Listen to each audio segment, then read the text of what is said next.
So let's start with project management, research project planning and management.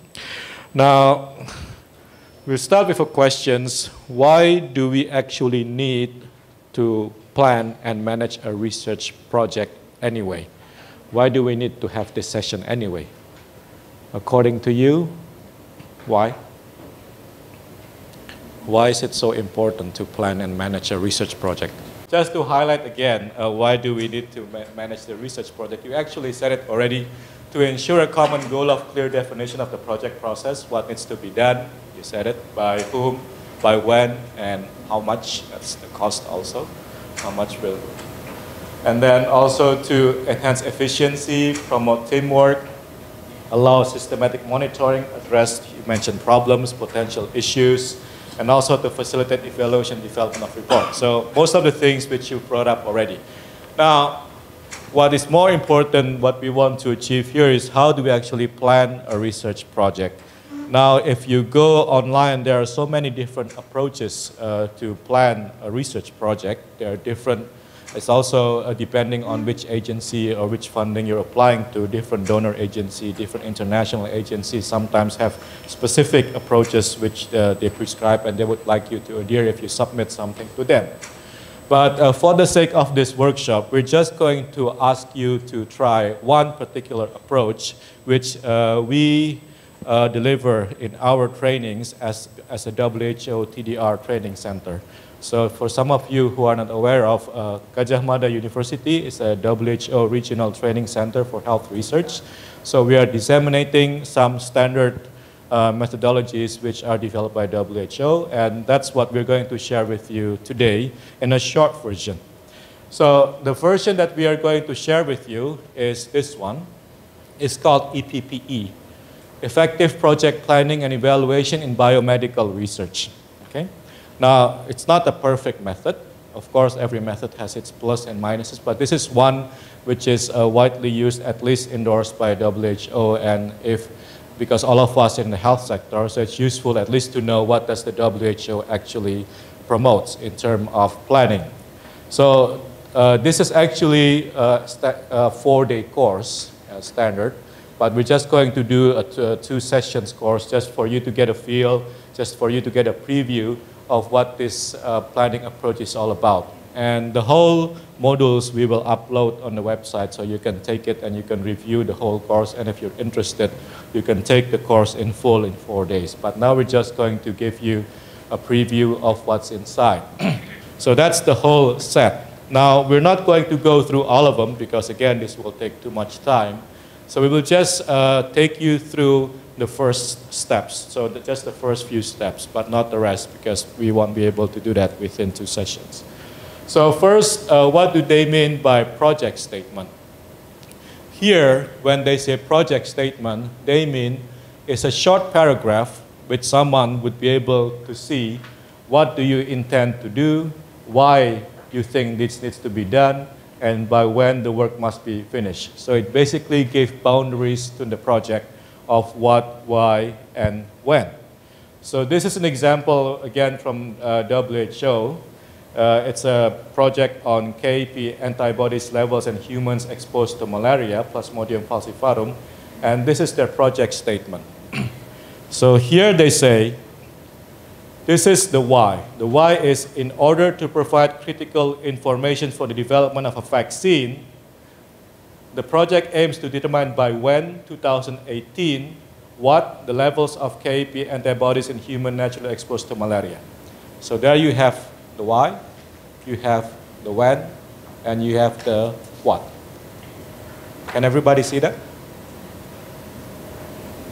Yeah? Yeah? Rita. Used with the proposal. Yeah. So this is beyond the proposal. Yeah, this is not the research proposals. And we're not training you to write a research proposal because you've all passed your PhD. We're sure you're already accustomed to your thesis proposal, your dissertation proposal. So this is more of the project part. So if you're going to submit, for example, to WHO or to EU, for those funding, it's not just the scientific part. So again, also when you later think of your multidisciplinary project, think of something big. we're not going for the small pies, we're going for the big pies. So think for something which would need 3-4 years for you to do as a research project. So it's a big one. Because if you do small ones, you will see, I mean, you don't need so much of a sophisticated approach. But if you do bigger ones, then you need more of this systematic approach. Thank you. Is that clear? Yeah. So again, we're not going to go through the proposal development process now. Yeah. But it's more from the project perspective. Okay. But okay, up to here, is everybody clear what we mean by project statement? It's just in one paragraph, everybody can see what actually you want to do, by when, and what. Okay? Clear? Yes, Alan. In the context of original discovery research, which is very much more fundamental research, we often see a project statement which is based on a hypothesis. In other words, an introductory phrase would be evidence points to something. We have developed a hypothesis about why this is the case, and we're going to test that hypothesis by doing the following studies in the next 3 years. So it's a slight variation on this approach. This is very, very tight, very specific. I like it. But we mustn't lose sight of the opportunity for researchers to have an idea which is based on their reading of the literature and the evidence which has been accumulated so far, that they have developed an hypothesis which needs to be tested. And that's another form of project statement that you might think about. Okay, so this is the project statement. Again, just to be very concise and just to be able to show people what exactly you want to do, why, and when. So very simple, 3 elements of a simple paragraph. And then having that project statement, and then what they do is they drill down to a bit more specific here. They want to define the goal of the project in a short sentence. Now the goal here is basically the overall aim of the project, and it also outlines the contribution of the project in a bigger context. So thereby describing the purpose of the project. So for example, for this particular project that they developed in Gabon, the same project, their project goal was simple: to provide critical information on KEP antibodies level for the development of a malaria vaccine for children in Africa. Any question up to here for the goal? Okay. For people who doesn't understand, people would not appreciate why is that important. Yeah. So you need to help, because the people that you're going to send these project plans to does not necessarily understand why do you need this, determining these antibodies. But if you tell them, we're determining this because this will contribute to the development of malaria vaccine, then people understand, okay, this is going to contribute to development of vaccine. So this is something important. So it highlights why is this particular project important. So this is the goal, and then after the goal, then they would like to have specific objectives, and these are specific in terms of it's specifying what will have been achieved by the end of the project and which requirements must be met. The examples they gave here for this particular project, here they have several objectives based on the project statement. Then they have the first objective is, all of them is by June 2018, to assess the correlation of the levels of the antibodies with the age and the parasitemia. That's number 1. Number 2, to determine if the antibodies are transferred from pregnant mothers to infants and to evaluate the production from birth to first year of life. Number 3, to develop human resource and infrastructure to enhance malaria research in Gabon. That's the country setting of that particular research. Now, if you do a research proposals, this number 3 usually is not there. It's not relevant. If you do for a pure research proposals. But for a project, sometimes you have these kinds of things, this capacity building aspect that you want to achieve. For example, that with this 3 years project, you would also want to have several PhD, getting a PhD out of it. That's something which you don't put if you just write a research proposals. But if you put a big project like this, then capacity building aims like this sometimes can be justified and requested for. Okay? Any questions up to here for the objectives? Clear? So is it similar to like in proposal we have tujuan umum, tujuan khusus. Yang tujuan umum is the project goals, and tujuan khusus is this objective. Yes, in terms of the hierarchy, but not in terms of the content, because in your proposal you don't specify when. You just say, I want to do this, right? That my aim is this, my aim is that, my aim is this, my aim is that, but you don't actually determine when you will achieve this. And usually it's more of the scientific part, purely scientific part. You don't have, for example, this last bits that you also want to have a capacity building aspect to your project. Yeah? So in terms of hierarchy, yes, you have something general and you have something specific, but in terms of content and preciseness of when do you want to do it, it's a bit different. Okay. Anything else? But Jody, if I want to make the plan for several steps, I mean, step 1 project, step 2 project, so should I mention in a... Yeah, you can use several objectives. So for example, you can have objective for the step 1, for step 2, that's also possible. But you can also do it later at the sequence level. Different plan project? No, when you make more, later after this objective, you'll break it down to key steps. Yeah? Yeah. And there you can also elaborate the phases, phase 1, phase 2, phase 3, or the key steps. Yeah? But here it's basically for everyone to just grab, to understand, okay, by 2018, what will you get? When the project closes at June 2018 for this one, what do you get? So this is what you will try to achieve, all of them by 2018. Not about the phasing and the staging and so forth, that's later, a little bit later on. We just want to make sure that at least there is a hierarchy from what we meant here. So at least we know that the objective contributes to the goal. You can change this to aim, you can change this to whatever you want, but as long as this contributes to that. Yeah. And you can add another layer, this contributes to that. So that's up to you or up to the agencies, but here what we emphasize more of the hierarchy, the logic hierarchy, that what is on the bottom contributes to the top, and we make sure there's a link between what is here, and what is there. Yeah? And so, for each of those objectives, in this particular approach, then they would recommend also to have indicators to make sure they know that what you have promised to achieve is really achieved. And here, for each of these indicators, it's going to be used whether or not the project was successful. It's going to be used to measure that. And it's for each of the SMART objectives. So for example, for this particular objective, then the indicators is simple, that by 2018, the distribution of KAP antibodies according to age parasema has been described, finished. So that's the indicator for the first one, that you already achieved. You already described it, that means you've already delivered what you promised to deliver. For the second one here, to determine if antibodies are transferred and evaluate production from birth to first year of life. In the indicators, there are two, that the frequency of antibody transfer to infants has been identified, and the levels of antibody produced has been described. That's two. And for the third one, which is capacity building, the indicators are a bit different, and here they say, okay, at least by 2018, 2 PhD students have been trained, 6 MSc, 1 postdoc, and transfer of technology to the lab by European partners. That's a capacity building indicator. Any questions up to here for the indicators?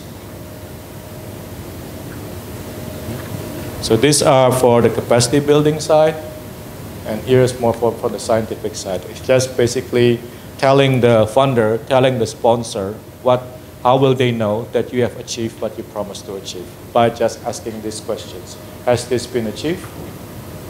Has this been achieved? What you promised and what you requested the resources to do. Okay? Clear? Okay, so that's the indicator step. Now, so what you will have at the end is you have goals, you have objectives, then you will think how you will achieve this objective. Now for to be able to achieve all this objective, there will be some key steps, there will be some main steps which you will need to be able to do, to carry out. And for this particular project, for example, these are the key steps. First, you have seeking approval, ethical approval, permissions, regulatory approval, and so forth. And then you have your study site preparations. And then you have your field studies for this particular project. You have your lab analysis, and then you have your data management, and then you have reporting, capacity building, and so forth. Okay? So these are the key steps of this particular project. Now for your project, it doesn't need to be the same. It could be similar, it could be different, but think for your particular objectives, what would be in the key steps. And so at the end, what you will have is that you will have a goal, you will have an objective, and you will have several key steps. And for each of these key steps, you will break down into activities, and then you will break down into tasks, which is basically a breakdown of this. This is a breakdown of this. Yeah? You have main stack, activities, and tasks. And then you put it like this as a column. And this is an example of the malaria one. Seeking approval, you break down into different activities. Study site preparation, you break it down into different activities. Field studies, you break it down into different activities. And then you put it to Gantt chart. Then you have your work plan. So this is 1, 2, 3, 4, 5, 6, 7. Yeah. So if you continue down, you will find it number 7 down here. So we cut it here on 3.2. So, but for so for all of the main steps, for example, here you already said that we have 7 steps. Then for each of these steps, you have to break it down into activity and task. So the example is like this. Main step is seeking approval. The activity is development of the protocol, case report form. That's an activity. Okay?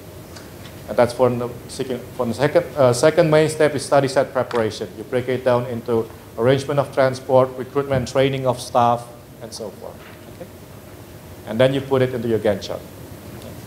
And this is at its simplest form. If this becomes a very sophisticated project, 5 years, multi-countries, blah, blah, and sometimes you would then need to bring in the big guns, which are some Microsoft project planning tools, which would help you to manage it a bit more better and more flexible and detailed. But we're not going to ask you to do this. This is something for those who are interested. But for most of the projects which we do in the Faculty of Medicine, to our knowledge, it's enough to do something like this. You can use an Excel sheet, and it's not so complicated to compose, and it's easier to exchange with your colleagues, because for this software, not everybody has it, and sometimes it's difficult to communicate, which has its advantages, but it has all its limitations. Okay?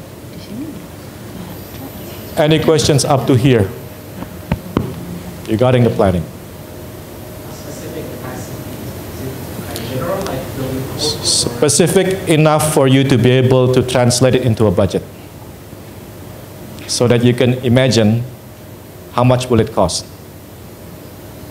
Yeah? Like buying vehicles, is it one of the tasks? Yeah, it's a task. Now, if you're preparing a laboratory, how would you budget it? Yeah? So it's at the level where you have enough information to be able to imagine how much will this cost. But if you just say preparing laboratory, well, it's a ballpark figure. But if you say, you break it down, okay, the regions, I know the region costs this much, I need this much of reagents. And you have an idea. Yeah? Okay. Other question?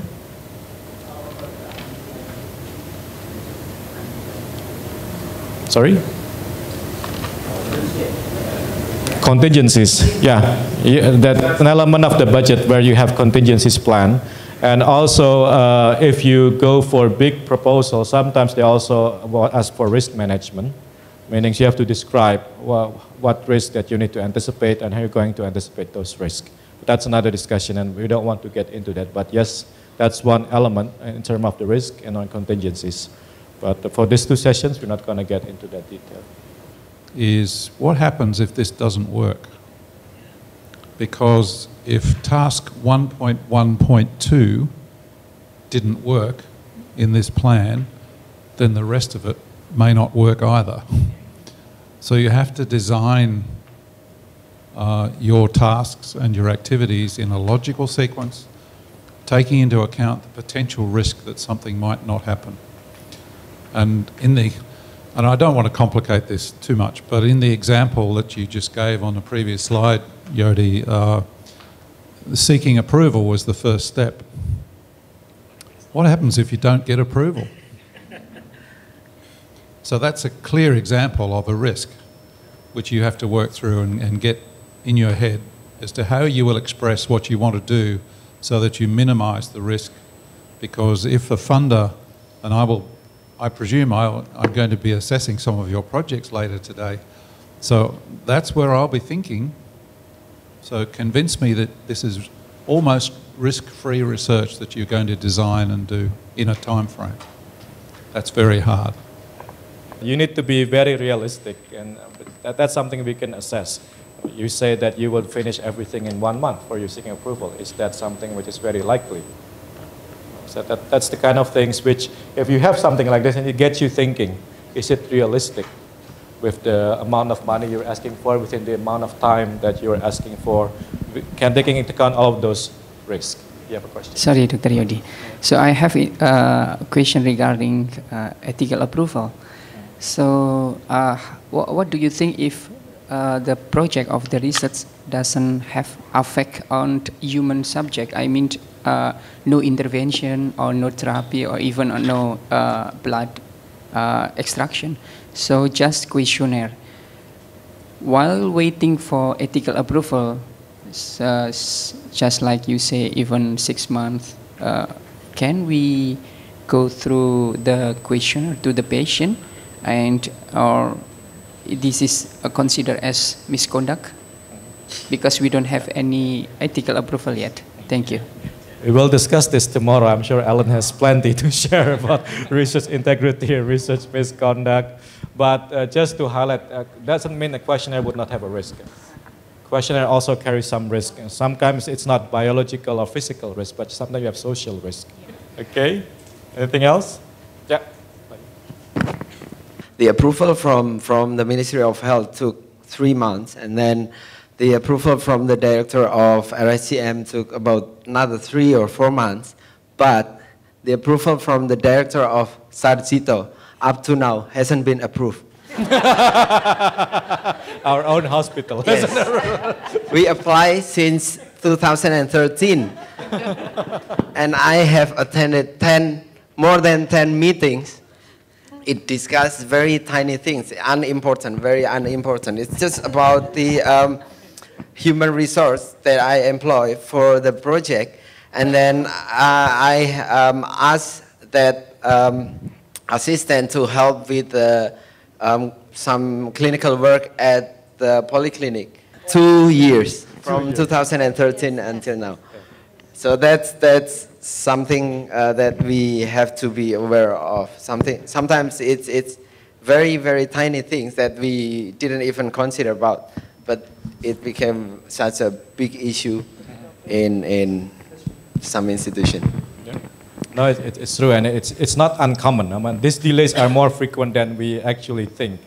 Especially in Indonesia, because it's very difficult to actually predict how long does it take in this institution for get permission, how much does it take for this ethical approval to get permission. So yeah, we have to be very careful about this, estimating the time. But also, something you need to take into account is also that this kinds of plan is not cast in stone. Yeah. First, I have this topic on TB, HIV, and then the Minister of Health say, no, you cannot do that.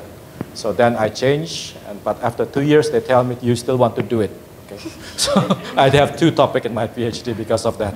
Because the first one was not approved, but only after 2 years, they say, yeah, okay, you can do it. Do you still want to do it? Okay, I'll do it. So that's also another form of delays. But Judy, yes. It's related to Dr. Bayu questions. Dr. Bayu.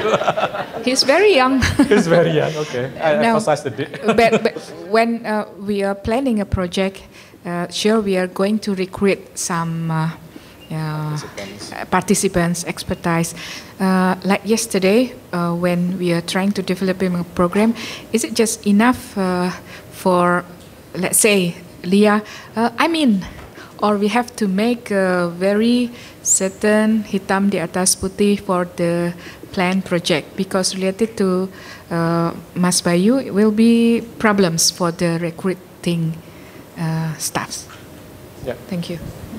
No, I mean, it depends on the nature of the project also. I mean, like what Alan was highlighting for the biomedical basic discovery, I mean, it's a bit, it's less certain than the other forms of the project. So it depends on the nature of the project and also the level of risk. So that's what you need to think about in advance. For this particular topic, for this particular research, how much flexibility, how much risk you need to anticipate for the delays and so forth. So it's different from one project to another.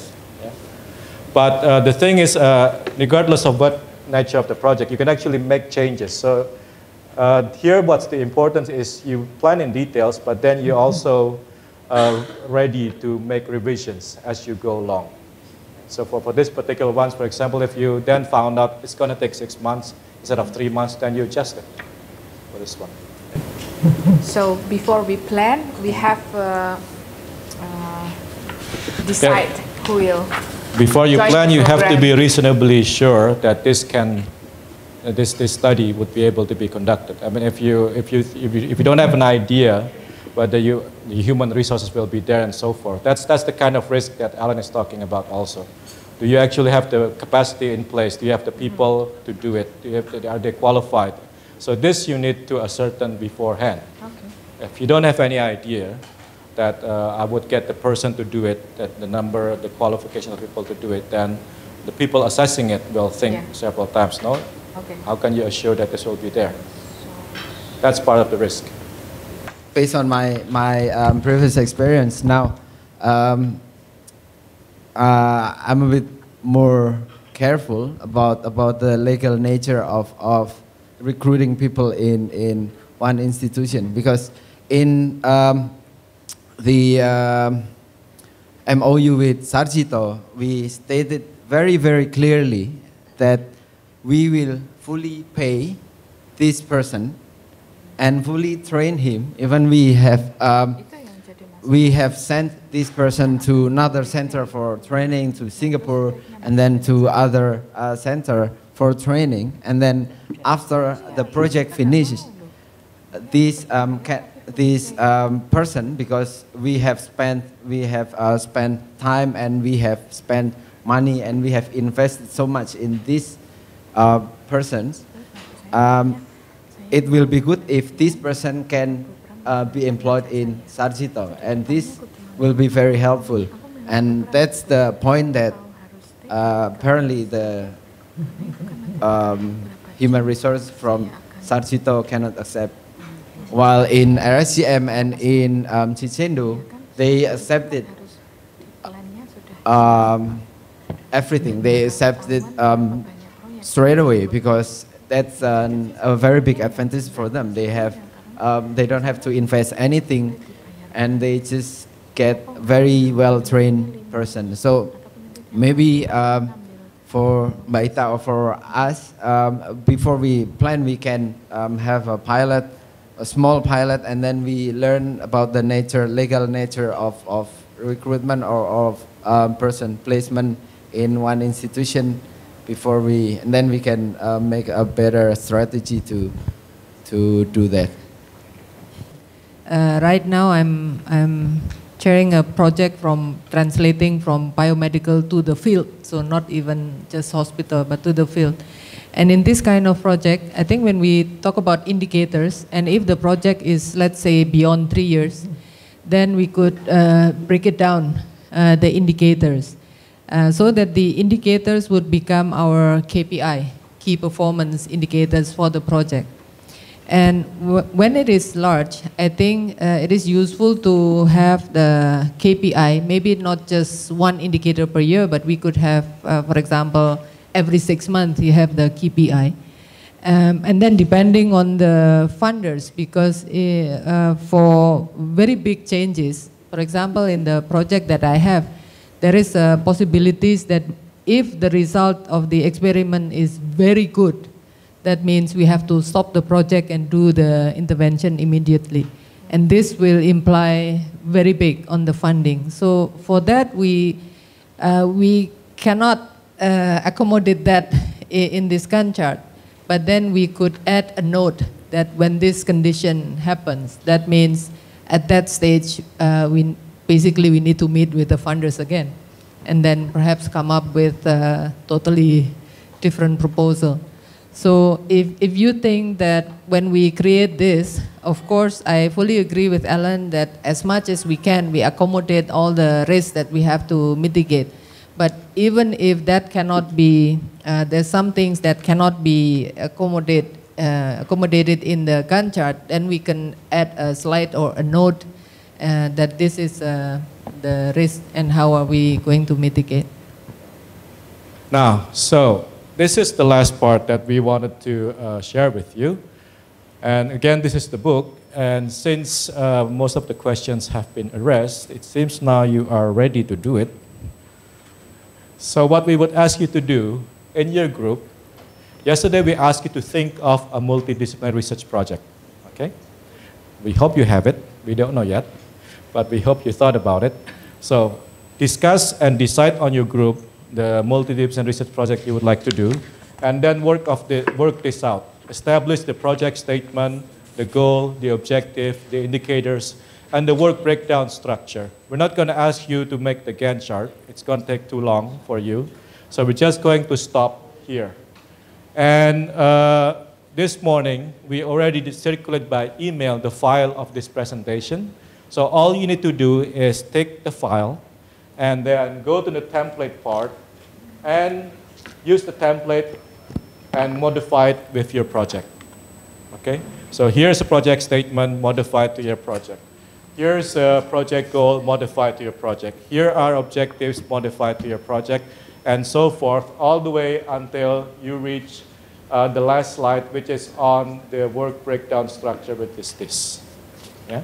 That's all that's as far as we would like you to go for this particular sessions, because we would need more time if we want to go up to the Gantt charts and up to the budgeting part. So we just want to have an outline of the project, yeah? And you have up to 11:30 to work on it, including coffee breaks. So after this, you can get your coffee, your breaks, and then you go to your groups and you start working. And 11:30, you would present it to the vice chancellor and the vice dean. And they will say whether this is this or this or this, or we'll think about it or whatever. Let's hear what they have to say. Is that? No, I told them that they can, if they think they feel more suitable to another group, that's fine. But decide now. So now go to your groups. If you want to move group, that's also fine. Depends on the projects also which is being discussed.